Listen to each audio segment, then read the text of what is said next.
Es una pregunta muy interesante. ¿Cómo sucedió que después de 12, 15 años de estar en la pintura y de haber conseguido participar en eventos internacionales, haya yo decidido cambiar de medio de expresión, abandonar, aunque momentáneamente, los pinceles y adoptar las letras, la literatura? Mucha gente se extraña de este cambio, pero en realidad es una cosa muy común entre artistas. Lo que sucede es que hay una necesidad de expresión. Esta necesidad de expresión yo considero que todos la tenemos en mayor o menor medida, ¿verdad? Las características intrínsecas de la pintura son una forma de expresión que apela al subjetivismo de las personas, del espectador, a través de imágenes, ¿no? No se puede transmitir un mensaje específico, sino más bien se hace sentir, bueno, sensaciones, ¿verdad? Perdón por la redundancia. Y nunca un espectador va a sentir lo mismo que otro, ¿no? O sea, a eso es a lo que yo me refiero cuando digo que es una forma de expresión muy linda, pero muy amplia, ¿no?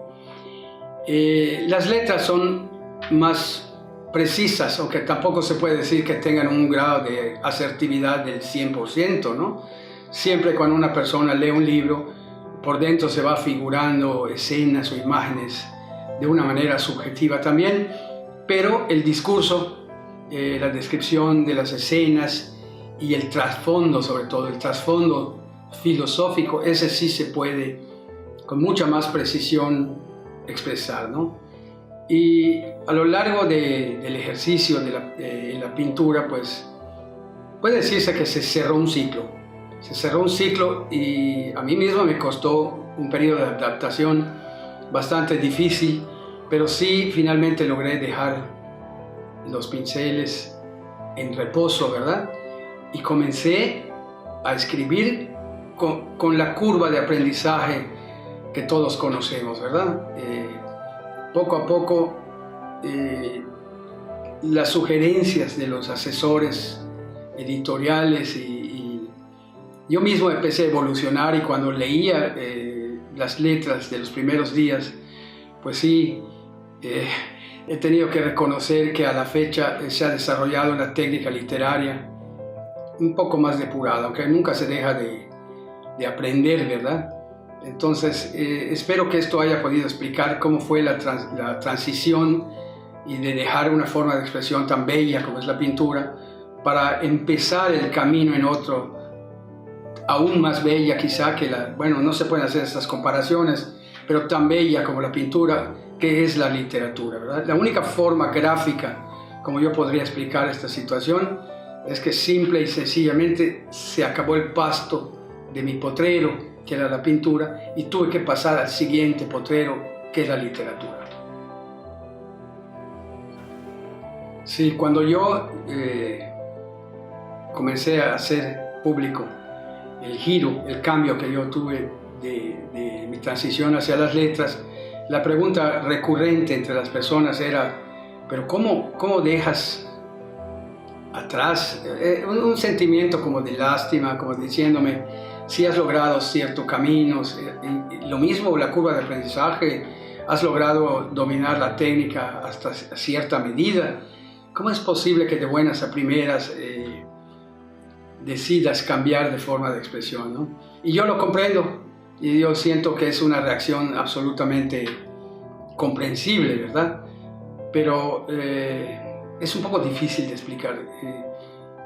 Fue una necesidad, ¿no? Fue una necesidad, y eso hizo que mi primer libro, que es El vuelo del ángelo, fuera un ensayo de dos maneras, un ensayo de corte filosófico, pero al mismo tiempo un ensayo en la literatura, ¿verdad? Fue un libro que escribí en busca de esa otra forma de expresión que tanta falta me hacía, ¿no? Entonces, si yo tengo que definir el sentimiento de las personas que han conversado conmigo a la hora de comprender que yo ya había decidido cambiar de género, de forma de expresión, es un sentimiento como de pérdida o de lástima. Pero lo que sí quiero dejar muy claro es que en estos momentos considero que es la forma de expresión más adecuada para mí. Bueno, es algo muy curioso, ¿no? Cada libro es motivado por una experiencia, digamos, del momento que yo estaba viviendo, ¿no? Como acabo de explicar, a la hora del ensayo El vuelo del Ángelo, fue mi fuerte necesidad de expresarme la que hizo que yo me volcara hacia las letras, ¿no? Y eso es lo que dio origen a ese libro, que es un poco basado en mi vida, no autobiográfico, porque no es una biografía, pero sí es una especie de espejo de lo que ha sido mi vida en las diferentes etapas. Porque el vuelo del Ángelo, el Ángelo es el personaje central, pero en tres etapas de su vida, pero que los tres personajes interactúan o dialogan, ¿verdad? El joven, el adulto y el anciano, los tres interactúan, y el de edad más avanzada le va sugiriendo cursos de acción a los más jóvenes en un intento de proveer marcos de referencia a la juventud en cuanto a los errores más comunes que se cometen, ¿no? Es un libro en el que es muy fácil mirarse como en un espejo y sacar conclusiones de las diferentes etapas de la vida de cada quien, ¿no? En el caso de los cuentos del camino, pues yo recorrí un trecho de 100 kilómetros del Camino de Santiago y en solitario, ¿no? Y todas esas experiencias, todas esas reflexiones las reflejé en un libro de cuentos, que es este que está aquí, y se llama Cuentos del Camino, ¿no? Son cuentos surrealistas, digamos que las lápidas de un cementerio hablan y la ermita gótica habla y el párroco también habla en diálogos. Digamos que tiene una base surrealista que me permite, pues, crear escenas, yo creo, de gran intensidad, ¿verdad? Posteriormente ya entré a la novela histórica, que es esta que titulé Los hijos de la luz, que se desarrolla en el Califato de Córdoba en el siglo X, y ya para entonces comprendí que una de las motivaciones principales del lector es entretenerse, ¿verdad? Y en segunda instancia, culturizarse, y en tercera instancia, yo creo, que es encontrar respuestas para sus interrogantes más íntimas, ¿no? Pero como en primera instancia el lector busca entretenerse, pues había que hacer una trama amena, divertida, con aventura, con intriga, con romance, con suspenso, ¿verdad? Y entonces fue que ingresé ya de lleno al género de la novela. Esta novela histórica también tiene sus elementos de ficción y su misticismo, ¿no? Pero todo dentro de un vehículo literario entretenido, que es una cosa que yo cuido mucho, desde luego, ¿no? Para poder llegar a los lectores, ¿no? Y finalmente, mi novela última, que se llama Un halo índigo, siempre dentro de un contexto romántico, de aventura, narra la vida de dos niños índigo y el resultado que obtienen en base al entorno que los va desarrollando, el entorno que los ha recibido, la manera como los padres los han conducido, y arroja mucha luz sobre este fenómeno, que es un fenómeno que todavía no es plenamente aceptado por la ciencia, pero a la luz de los ejemplos y de los acontecimientos y de la información que yo tengo acerca de estos niños genios, estos niños que vienen con una conciencia, un nivel de conciencia nuevo, mucho más amplio, con un código de ética y moral muy desarrollado, y que de hecho vienen, según mi filosofía y mi entendimiento, a mostrarnos el camino de cómo debemos de conducirnos. Pero tienen problemas de adaptación porque vienen con un nivel de conciencia muy desarrollado y a veces se les diagnostica con diferentes enfermedades, déficit de atención, el síndrome de Asperger o autismo, cosas así, ¿no? Entonces yo he querido escribir esta novela para enseñar lo que está sucediendo y sugerir formas más compasivas para tratar estos casos, ¿verdad? El tema de la inspiración, pues es un tema muy interesante. Antiguamente se decía que bajaban las musas, ¿verdad? Y las musas inspiraban a los artistas. Y curiosamente, bueno, pues no son las musas, pero es un fenómeno similar, ¿verdad? Muchos escritores, muchos pintores, muchos artistas estarán de acuerdo conmigo que en gran medida, claro, hay que tener un nivel de paz interior considerable para poder crear, pero si se tiene esa estabilidad emocional, lo que hay que hacer es comenzar, nada más, comenzar a escribir, comenzar a pintar, y de alguna manera se empieza a canalizar alguna forma de energía superior que uno no se da cuenta, pero simplemente el tema, el argumento comienza a fluir, ¿verdad? Uno se olvida, no es de que yo me siente a escribir y diga, oh, voy a escribir y tengo que pensar, y que simplemente me dejo ir de alguna manera. Y claro, en el proceso literario pues sí se requiere de mucha investigación, ¿verdad? Porque si se va a escribir una novela histórica del siglo X, pues yo no puedo hablar del aeropuerto Fiumicino de Roma, ¿verdad? Porque pues no existía, ¿verdad? O no podría yo ni siquiera mencionar América porque no se había descubierto. Entonces hay que tener respeto para el lector y respeto de la cronología, ¿verdad? Y también de la espacialidad. Entonces hay que documentarse mucho para no escribir disparates, ¿verdad? Pero en términos generales, la inspiración es canalización, que no es lo mismo, ¿verdad? Cada vez el desarrollo de las conciencias nos va permitiendo comprender más este tipo de fenómenos que son absolutamente naturales.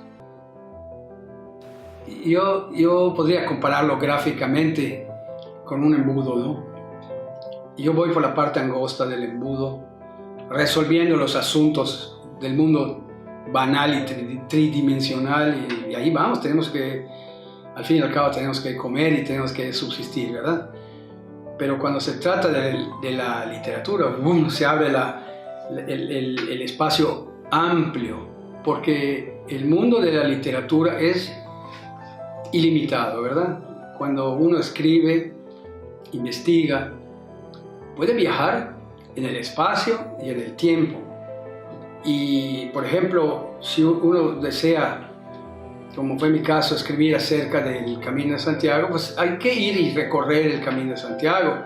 Y si uno va a escribir acerca del Califato de Córdoba, pues hay que visitar Córdoba y los vestigios que ahí quedan de la ciudad palatina, ¿verdad?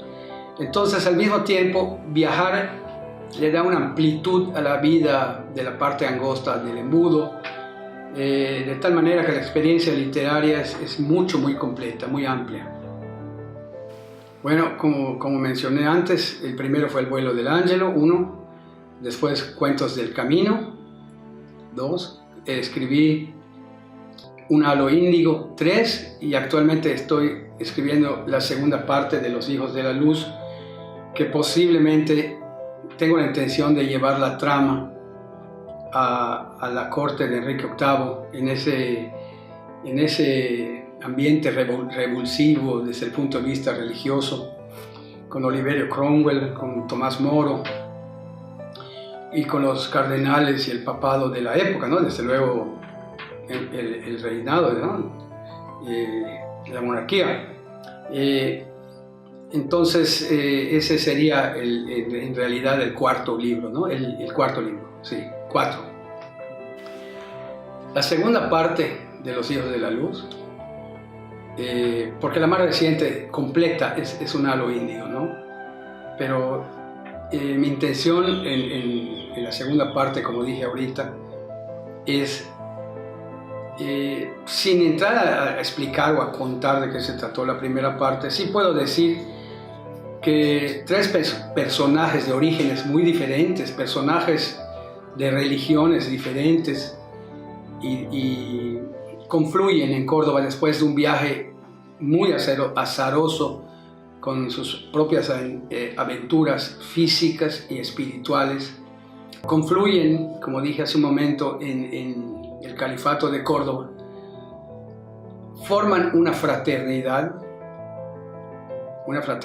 mística, y tienen la intención de promulgar un manifiesto un sistema en donde explican cómo es posible fusionar las espiritualidades de sus tres respectivas religiones en un solo método de vida, de tal forma que toda la humanidad puede algún día confluir en un solo código de ética y moral, sin renunciar a sus creencias más íntimas y sin renunciar a sus ritos y a sus templos, pero fusionarse en un sistema ético y moral. Entonces ese es el trasfondo de la novela, y lo mismo puede suceder con otros personajes de otras características en la corte de Enrique VIII, ¿verdad?